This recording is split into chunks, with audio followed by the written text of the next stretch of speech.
L'idée, c'est véritablement de comprendre je ne sais pas si je peux dire ce phénomène, mais véritablement cette problématique-là, cet enjeu que nous vivons dans nos sociétés, de comprendre. Nous ne sommes pas là pour accuser, nous sommes là pour comprendre, identifier et après transformer nos pratiques managériales en société. Si vous souhaitez prendre la parole, vous prenez la parole.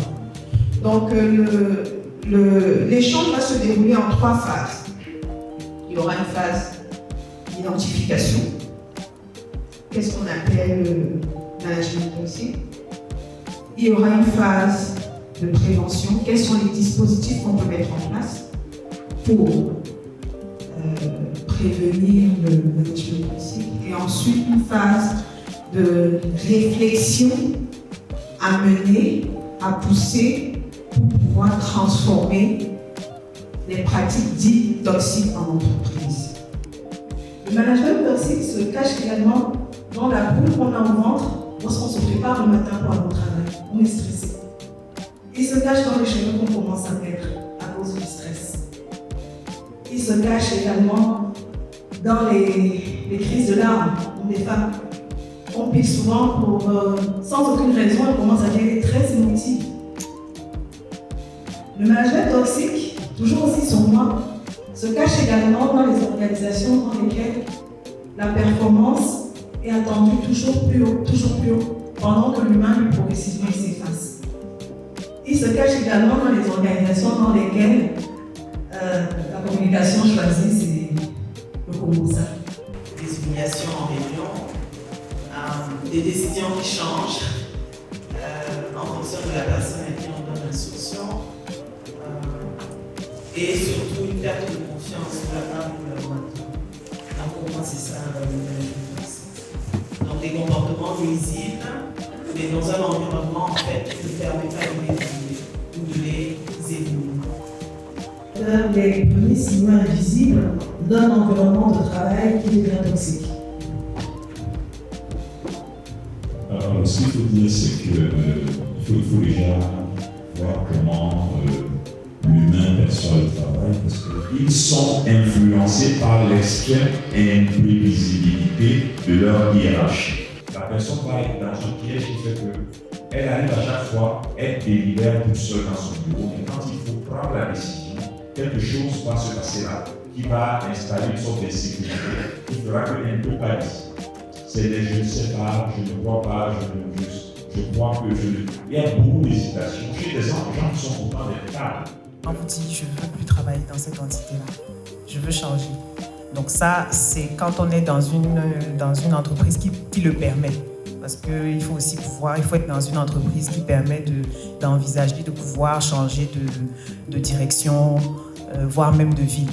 Donc vous avez quelqu'un comme ça qui arrive et qui vous dit, moi je veux changer. Parfois la personne s'étend, dit pourquoi, parfois elle ne le dit pas. Elle dit tout simplement, ou elle va avoir un prétexte. Elle va vous dire, bon ça fait déjà 5 ans, ça fait déjà 3 ans, j'ai envie de faire autre chose. Ça va être des démissions dans une direction en particulier, une succession de démissions. Et puis, plus rarement, ça va être des plaintes concrètes. De dire l'ambiance de travail dans cette entité-là ne nous convient pas. Alors parfois, ça va être une personne, parfois, ça va être plusieurs personnes. Mais donc ça, c'est une gradation dans les signaux. Alors maintenant, est-ce que c'est qu'on les ignore ou c'est que... j'ai envie de dire que jusqu'à il y a quelques années, le lien avec la notion de management toxique n'était pas fait directement. On va dire ça comme ça. C'est-à-dire que c'était un ensemble de signaux qu'on pouvait lire autrement. Que bon, le turnover de l'entreprise, on le regarde en fin d'année, se dira, ah ben tiens, on a quand même beaucoup plus de démissions cette année. Et aussi et on le met aussi avec un contexte global. Le DG a parlé tout à l'heure, par exemple, du départ Canada. On a aussi eu la crise Covid un peu avant. C'est vrai, on est des managers modernes, mais moi j'ai un problème souvent avec mes amis de RH et puis souvent du QHSE. Ils sont hors sol, je pense. Donc, on met en place des outils, des questions qui sont de l'autre monde.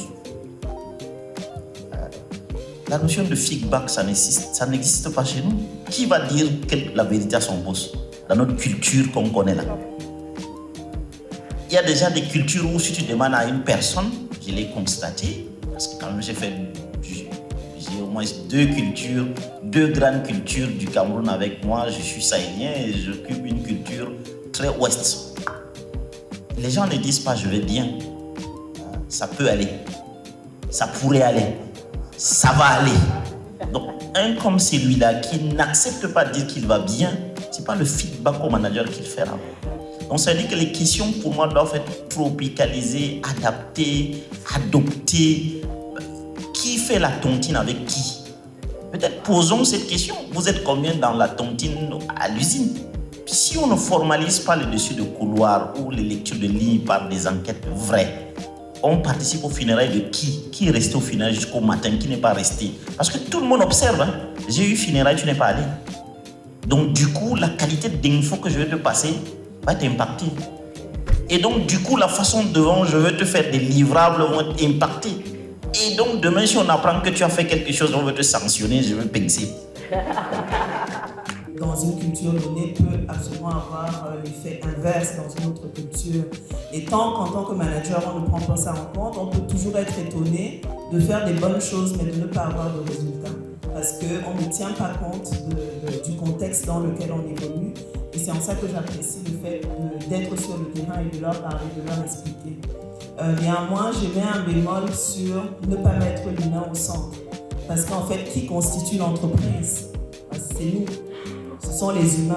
Donc si on décide que les humains vont subir, il faut aussi qu'on se prépare à la conséquence. Et effectivement, on peut très bien se préparer et dire, bon, il y a le médecin du travail, il y a les HR, et puis il y a les juristes qui vont gérer les dossiers des collaborateurs qui vont partir. Mais on peut aussi choisir de faire autrement, de capitaliser sur l'humain et de le mettre au centre. Et ce n'est pas un vain mot, mais je pense qu'on aura le temps d'en parler. La légalité, ça ne sera pas forcément le code du travail ou la constitution camerounaise, mais ça sera également les textes internes. Parce que la question qu'on va se poser, c'est qu'est-ce qu'on a violé comme texte? Qu'est-ce qu'on nous reproche? Du coup, c'est là qu'on se demande quels sont les instruments dont l'entreprise, et c'est pour ça que tout à l'heure, tout le monde parlait de clarté.